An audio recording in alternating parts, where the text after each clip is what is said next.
प्रिय भाई और बहनों, आज पास्का रविवार है। इस दिन हम प्रभु यीशु ख्रीस्त के पुनरुत्थान की महान घटना को याद कर आनंद और खुशी मनाते हैं। यीशु ख्रीस्त जब इस दुनिया में प्रत्यक्ष रूप से थे, उस समय वे अपने शिष्यों से 3 बार अपने जी उठने की बात कही थी, पर उस समय किसी ने उसे गंभीरता से नहीं लिया था। अपने उस कथन को पूरा करते हुए मरने के 3रे दिन बाद पूरे महिमा के साथ वे जी उठे। इस दुनिया की जो भी शैतानी शक्तियां थी, उसको पराजित कर उस पर विजयी हुए। इस तरह हमारे लिए वे एक नई आशा और उम्मीद बन गए हैं। वे ये प्रमाणित किए कि वे ईश्वर हैं और संपूर्ण जगत उसकी अधीनता स्वीकार करे। अगर हम उसे मानेंगे और उस पर विश्वास करेंगे तो उसके सामर्थ्य से हम भी इस दुनिया और उसके प्रभाव से हमारे जीवन में आने वाली सभी बुराइयों पर विजयी हो सकते हैं। इतना ही नहीं, सांसारिक जीवन समाप्त करने के बाद हम भी उसके समान जी उठकर स्वर्ग का अनंत सुख भोग सकते हैं। यीशु ख्रीस्त के जी उठने की घटना को हम पास्का पर्व भी कहते हैं। पास्का का मतलब होता है पार होना। पुराने व्यवस्थान में ईश्वर की चुनी हुई प्रजा अर्थात इस्राएली ईश्वरीय हस्तक्षेप और उसके भुजबल के द्वारा मिस्र देश की गुलामी से पार होकर प्रतिज्ञात देश प्राप्त की थी। यह उनके लिए एक अविस्मरणीय और महान घटना थी। नए व्यवस्थान में यह यीशु ख्रीस्त की दुनिया की सभी बुराइयों और विशेषकर दुख और मृत्यु से पार होना एवं अनंत आनंद और जीवन में प्रवेश करना है। हमारे लिए पास्का पर्व सांसारिक और पापमय जीवन से स्वर्गिक और अनंत जीवन में पार होना है, और ये यीशु ख्रीस्त के अनुयायियों के लिए उसके सामर्थ्य से उस पर विश्वास कर उसके शिक्षा और सिद्धांत पर चलने से संभव होगा। यह पास्का पर्व कलीसिया का सबसे बड़ा और महत्वपूर्ण पर्व है। यह जन्म पर्व से भी बड़ा है जो इसी पर्व की तैयारी होती है। हमने 40 काल के द्वारा इसी को मनाने की आध्यात्मिक तैयारी करीब 6 सप्ताहों से की थी।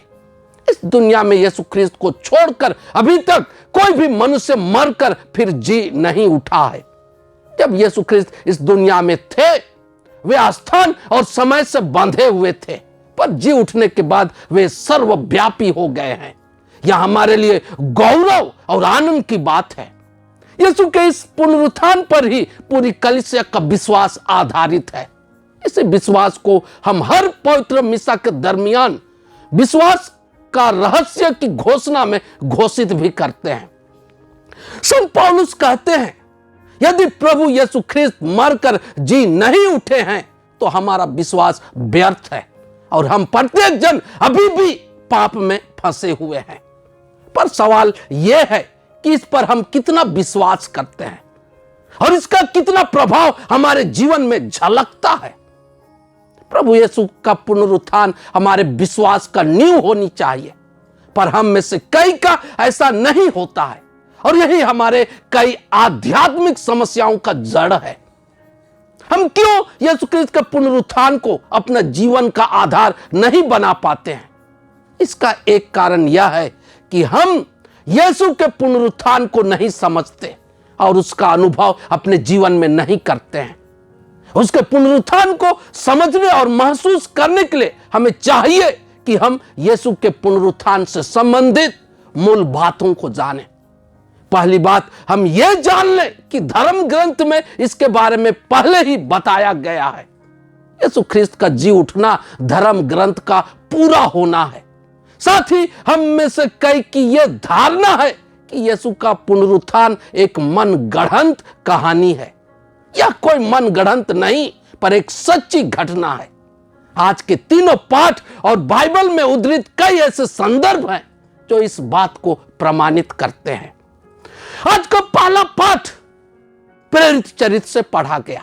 इसमें संत पेत्रुस एक रोमन सत्पति कॉर्नेलियुस, उसके परिवार के सदस्यों और उसके घर में उपस्थित लोगों को गवाही देते हैं कि जिन्हें कुछ यहूदियों ने ईर्ष्या और नफरत से ग्रसित होकर क्रूस पर ठोक कर भयंकर मौत दी थी, वह मरने के तीसरे दिन बाद जी उठे हैं।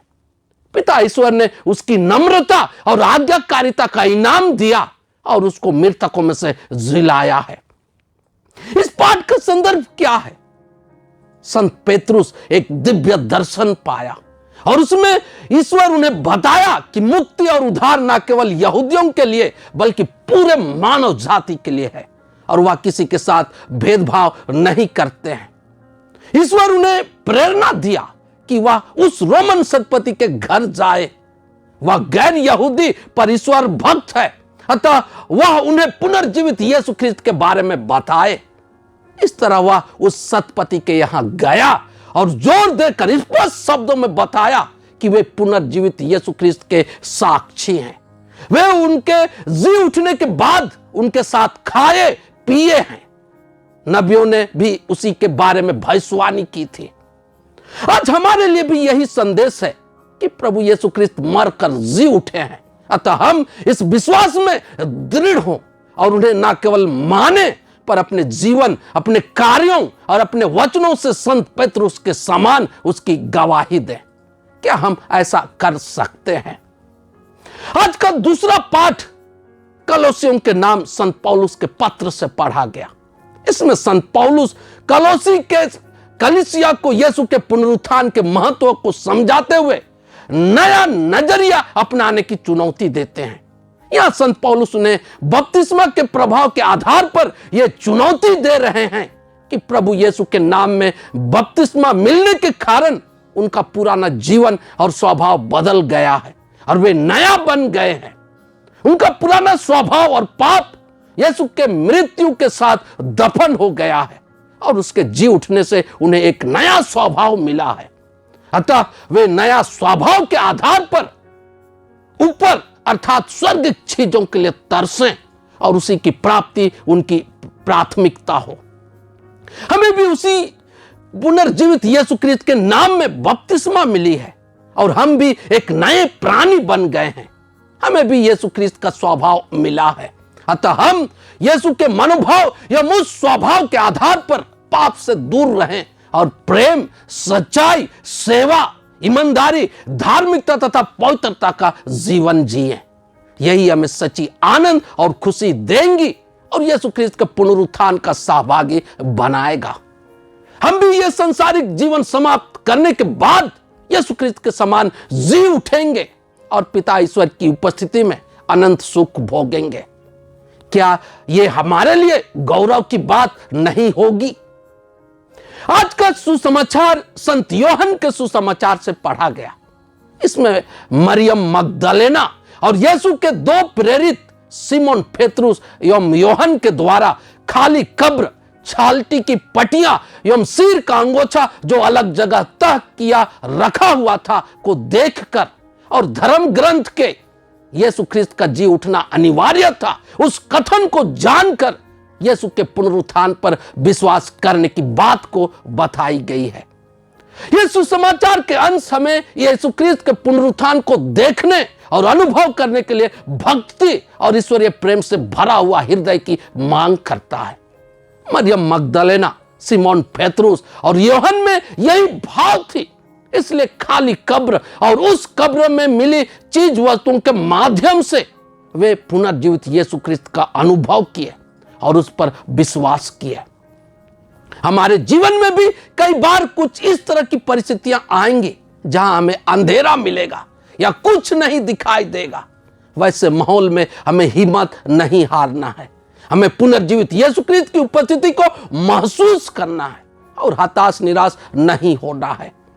आज का पस्का पर्व हमें यही संदेश दे रहा है कि हमारे जीवन में अंधकार, पाप और मृत्यु का कोई स्थान नहीं है, क्योंकि हम पुनर्जीवित मसीह पर विश्वास करते हैं। उन्होंने इन सारी शक्तियों पर विजय पाई है। हम भी पुनर्जीवित यीशु के प्रभाव से पाप, निराशा और स्वार्थ से बाहर निकलकर आशा, प्रेम और विश्वास के साथ नया जीवन की शुरुआत कर सकते हैं।